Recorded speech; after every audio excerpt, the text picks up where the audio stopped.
ಶ್ರೀಕೃಷ್ಣ ಮಠದಲ್ಲಿ ನಡೆಯುತ್ತಿರುವ ಅಂತಾರಾಷ್ಟ್ರೀಯ ಮಟ್ಟದ ವಿಜಯದಾಸರ ಆರಾಧನೆ ಉತ್ಸವದಲ್ಲಿ ಮೇಘಾಲಯದ ರಾಜ್ಯಪಾಲರಾದ ಎಚ್.ಸಿ. ವಿಜಯಶಂಕರ್ ಪಾಲ್ಗೊಂಡರು.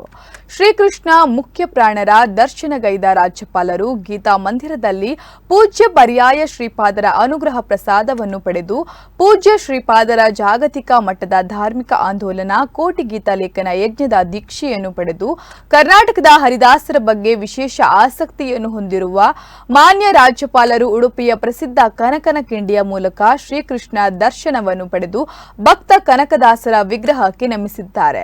ಶ್ರೀ ವಿಜಯದಾಸರ ಆರಾಧನೆ ಪ್ರಯುಕ್ತ ನಡೆಯುತ್ತಿದ್ದ ಶ್ರೀನಿವಾಸ ಕಲ್ಯಾಣೋತ್ಸವದಲ್ಲೂ ಪಾಲ್ಗೊಂಡಿದ್ದು ಉಡುಪಿಯ ದೈವಿಕ ಸ್ಪಂದನದಿಂದ ವಿಶೇಷ ಸಂತೋಷಗೊಂಡು ಉಡುಪಿಯ ಶ್ರೀಕೃಷ್ಣನ ಮಹತ್ವವನ್ನು ಶ್ರೀಪಾದರ ಅನುಗ್ರಹಕ್ಕೆ ಪಾತ್ರರಾದರು.